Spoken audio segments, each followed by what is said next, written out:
ఏంటో ఇన్నాళ్ళు నాకు ఆడపిల్లుంటే ఇలా చక్కగా అలంకరించి దాని ముద్దు ముచ్చట్లు చూసుకోవచ్చు కదా అనుకునేదాన్ని. పుట్టిందేమో మగపిల్లాడాయే. చిన్నప్పటి నుంచి మగపిల్లాడికి ఏం అలంకరణ చేస్తాను చెప్పు? ఓ చొక్కా లాగు తగిలించగానే తుర్రుమనేవాడు. ఇప్పుడు పెద్దయ్యాక హ్యాంగర్కి తగిలించినట్టు ఓ షర్టు ప్యాంటు, అంతే కదా.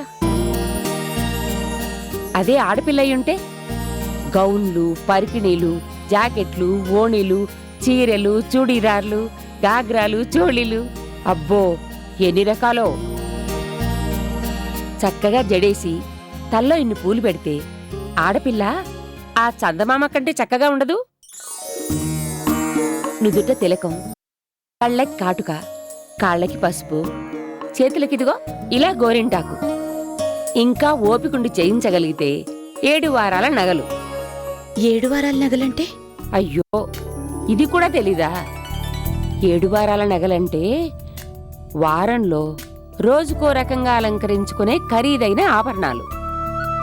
అందం కోసం మాత్రమే కాదు, గ్రహాల అనుగ్రహం కోసం, ఆరోగ్యం కోసం కూడా ధరించొచ్చు. ఆదివారం సూర్యుడి కోసం కెంపుల కమ్మలు, హారాలు. సోమవారం చంద్రుడి కోసం ముత్యాల గాజులు, హారాలు. మంగళవారం కుజుని కోసం పగడాల దండలు, ఉంగరాలు. బుధవారం బుధుని కోసం పచ్చల పతకాలు, గాజులు. గురువారం బృహస్పతి కోసం పుష్యరాగపు కమ్మలు, ఉంగరాలు. శుక్రవారం శుక్రుడి కోసం వజ్రాల హారాలు, మొక్కుపుడకలు. మరి శనివారమేమో ఆ శనిదేవుడి అనుగ్రహం కోసం నీలమణి హారాలు. ఇలా అపరంజి బొమ్మలాంటి ఆడపిల్లకి బంగారమే సింగారం మరి. స్వప్న, అన్నట్టు పెళ్లి రోజున గౌరీ పూజ కట్టుకునే పట్టుచీరకి మ్యాచింగ్గా వంకీలు, వడ్డాణం కొనిపెడతాను, సరేనా? మీ ఇష్టం. అన్నిటికీ నా ఇష్టమే. నీకంటూ ఇష్టమే లేదా? చెప్పు స్వప్న. ఆంటీ, గాలి కొట్టుకొచ్చిన గడ్డి పువ్వులాంటి దాన్ని ధూళిలో కలిసిపోకుండా మీ కళ్ళల్లో పెట్టుకుని చూసుకుంటున్నారు. ఎంతో ప్రేమని, ఆప్యాయతని చూపిస్తున్నారు. ఇంతకంటే ఈ అనాథకి. స్వప్న, తప్పమ్మా. కల్లో కూడా అలా అనుకోవద్దు.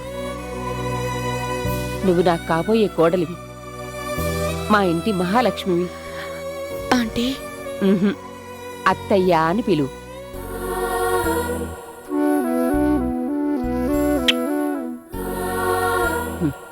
ఇప్పుడే చెప్పాను కదమ్మా, నా కూతురువైనా కోడలివైనా అన్నీ నువ్వే. అన్ని అలంకరణలు నీకే, అన్ని వేడుకలు నీకే. చిలక గోరింకల్లా నువ్వు కళ్యాణ్ సంతోషంగా కాపురం చేసుకుంటూ నా కళ్ల ముందుంటే నాకంతే చాలు. మీ పెళ్లి రోజు ఎప్పుడెప్పుడొస్తుందా అని నేనెంతో ఆశగా ఎదురుచూస్తున్నానమ్మా.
ఛా, మై గాడ్, ఇప్పుడేం చేయాలి?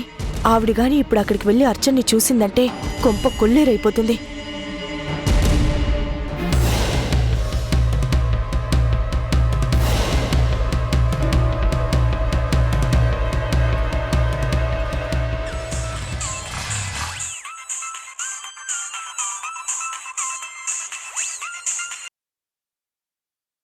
బావగారు, నేను మావయ్య గారు ఎక్కడి నుంచో 15 లక్షలు తెచ్చిస్తే ఆ డబ్బుని నేనే వెళ్ళి ఇచ్చొస్తాను అని అత్తయ్య గారు శారదాంటి వాళ్ళింటికి ఆటోలో వెళ్లారు.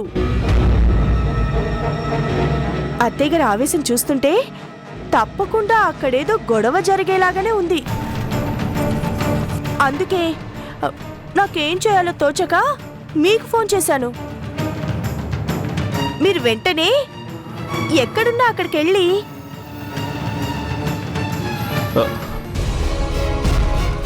హలో సౌందర్య, హలో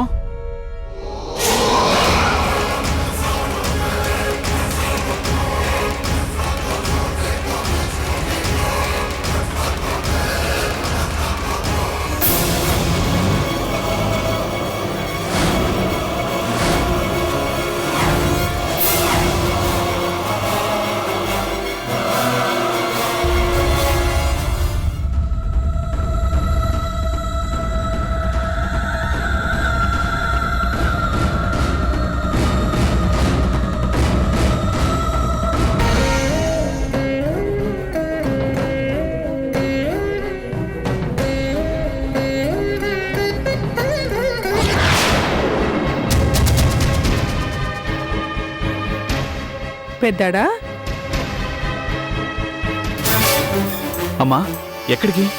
కళ్యాణ్ వాళ్ళింటికి 15 లక్షలు ఇవ్వడానికి. ఇంత డబ్బు? మీ నాన్నగారు అప్పుగా తెచ్చారు.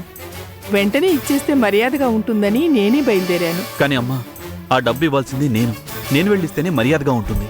అది కాదురా. ప్లీజ్ అమ్మా, అక్కడ వాళ్ళు నిన్నేదన్నా అంటే నువ్వు బాధపడితే నేను భరించలేను. అందుకే నా మాట విను. ఇప్పటిదాకా జరిగింది చాలు. నువ్వు ఇంటికి వెళ్ళు. ఈ డబ్బును నేను నా చేత్తోనే ఇస్తాను.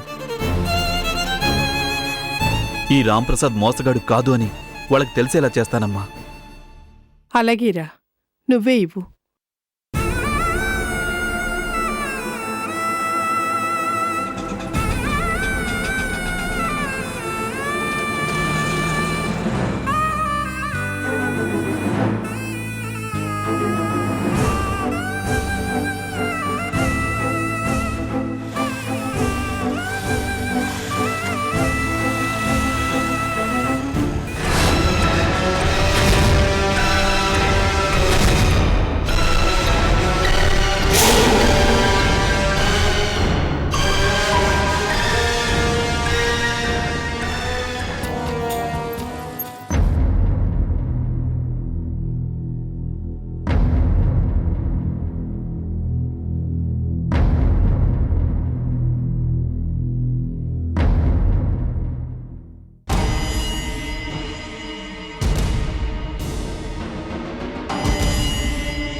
స్వప్న, గోరింటాకు పండిందా? ఏది చూద్దాం. గోరింటాకు ఎంత ఎర్రగా పండితే కట్టుకోబోయేవాడికి అంత ఇష్టమని అర్థం.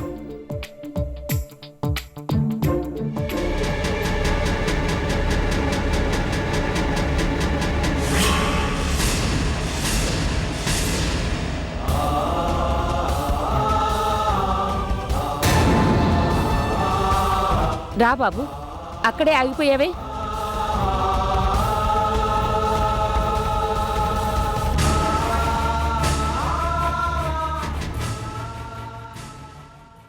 కూర్చో బాబు. పర్వాలేదా ఆంటీ? తీసుకోండి మీ డబ్బు. మీ డబ్బుని చెప్పిన టైంకి అందించలేకపోయాను, క్షమించండి. అయ్యో, అదేం మాట బాబు. మీ అమ్మగారు నాకంతా చెప్పారు. జరిగిన దాంట్లో నీ తప్పేముంది? తప్పు ఎవరిదైనా మీకు నా వల్ల ఇబ్బంది కలిగింది. తీసుకోండి. మరి మీ బావమరిది కనిపించాడా బాబు? లేదంటే మా గోవిందం ఏమైపోయాడో ఇప్పటికీ తెలీదు. అలాగా? మరి ఈ డబ్బు? మా నాన్నగారు ఎవరినో అడిగి తీసుకొచ్చారు. అర్థమైంది బాబు.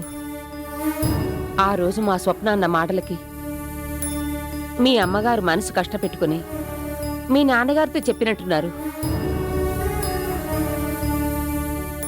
అందుకే ఆయన ఎక్కడి నుంచో ఈ డబ్బుని అప్పుగా తెచ్చినట్టున్నారు. ఇప్పుడంత అవసరమేముంది బాబు? వీలు చూసుకొని నెమ్మదిగా ఇచ్చేవాళ్ళు కదా. పోగొట్టుకున్న డబ్బుని అప్పుడైనా అప్పుగానే తేవాలి కదా ఆంటీ. అందుకే ఇప్పుడే తెచ్చారు. మాట తేడా రాకూడదని, బంధాలు తెగిపోకూడదని, నా నిజాయితీని ఎవరూ శంకించకూడదని. అయ్యో, అలాంటిదేం లేదు బాబు. నువ్వెలాంటి వాడువో నాకు తెలీదు. మీకు తెలిసినా నా నిజాయితీని నిరూపించుకోవాల్సిన బాధ్యత నా మీదే ఉంది కదా. అందుకు తెలియని వాళ్ళు తప్పుగా అనుకున్నా పర్వాలేదు, కానీ బాగా తెలిసిన వాళ్ళు కూడా అపార్థం చేసుకున్నారు కదా. అందుకు వెళ్ళొస్తానంటే నేనొచ్చెళ్ళినట్టు కళ్యాణ్తో చెప్పండి. కూర్చో బాబు, కాఫీ తీసుకొస్తాను. వద్దంటీ, డబ్బు ఇవ్వాలని వచ్చాను, ఇచ్చాను.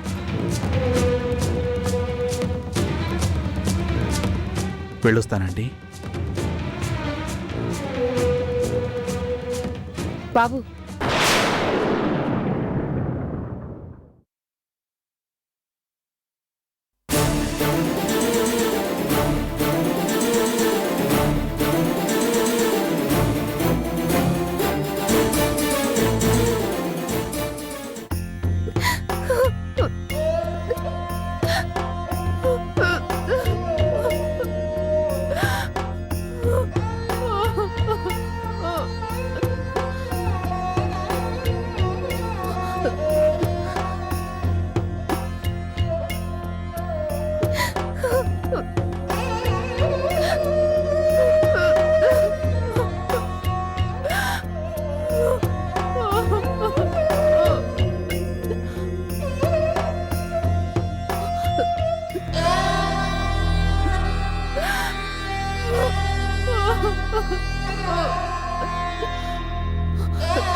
తల్లి, ఇవాళ మా ఆయన పుట్టినరోజు. ఇలాంటి పుట్టినరోజు పండుగల్ని ఇంకెన్నో జరుపుకొని ఆయన నిండు నూరేళ్లు చల్లగా క్షేమంగా ఉండాలని దీవించి తల్లి.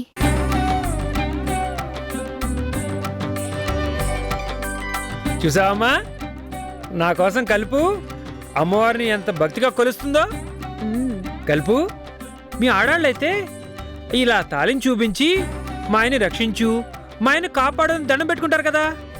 ఆ దేవతలేమో మీ పతిభక్తికి మెచ్చి తదాస్తు అని దీవి చేస్తారు. కానీ మా మగాళ్ళు ఎంత సతిభక్తి ఉన్నా దేవుడితో చెప్పుకోవడానికి మార్గమే లేదు. అంటే ఏముండాలిరా? ఇదిగో ఇది.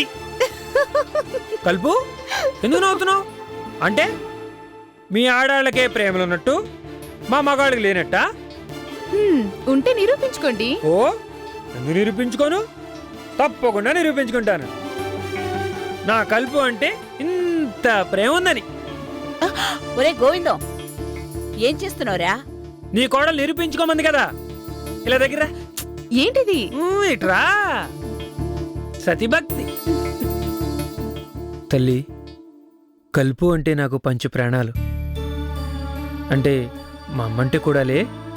అందుకని మా కలుపు కోరుకున్నట్టు నాకు నిండు 100 ఏళ్ళు శాంక్షన్ చేసేసి ఆ చేతులతోనే మా కలుపు కూడా సేమ్ శాంక్షన్ చేసేసి. ఎందుకంటే కలుపు నాకు ఎప్పుడు తోడుగా ఉండాలి.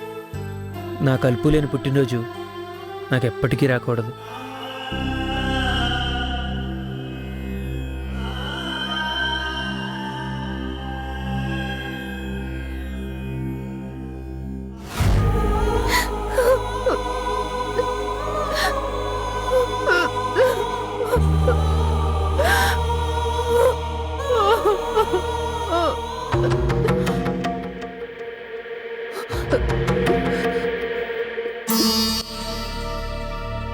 అన్నయ్య, ఆయన ఆచూకీ ఏమైనా తెలిసిందా?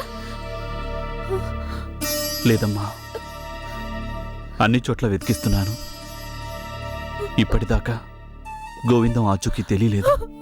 అయ్యో,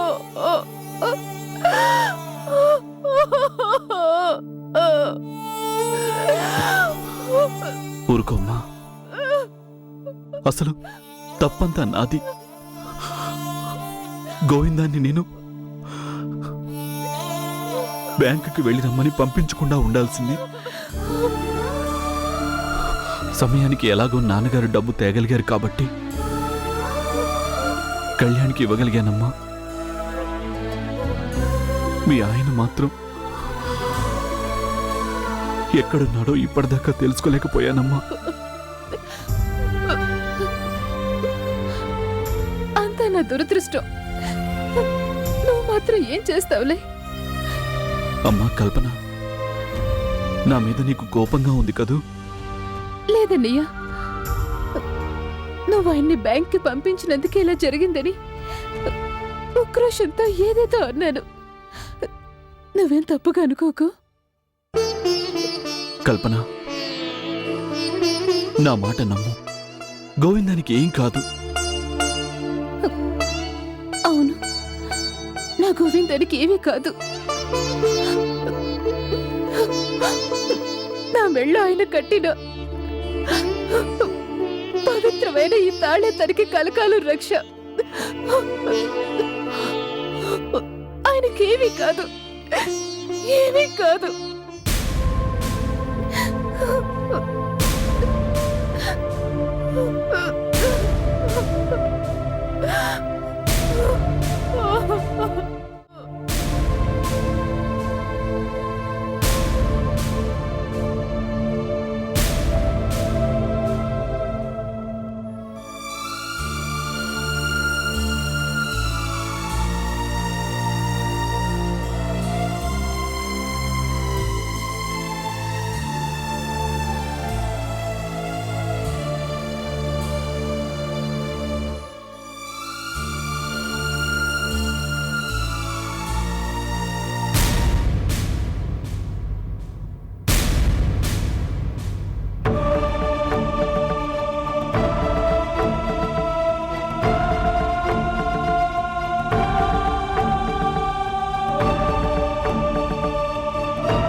పలికెను సీతారామ కథ.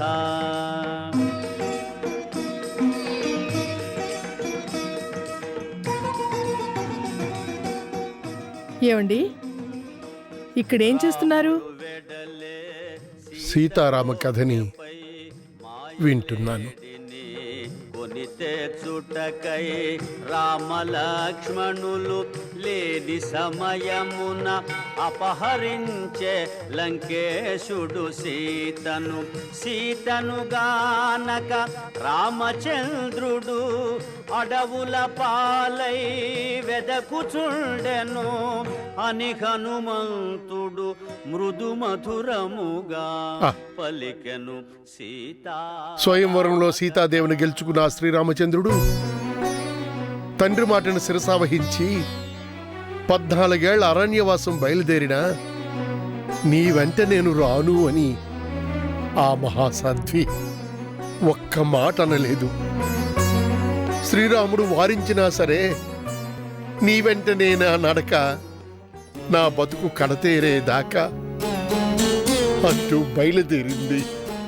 కందమూలాలు తినినా, అష్ట కష్టాలు పడినా నా రాముడే నా లోకం అనుకుంది. అలాంటి సీతారాముల సాక్షిగా జరుగుతున్న పెళ్లిళ్ళు మధ్యలోనే ఎందుకు పెటాకులైపోతాయో తలుచుకుంటేనే బాధగా ఉంది.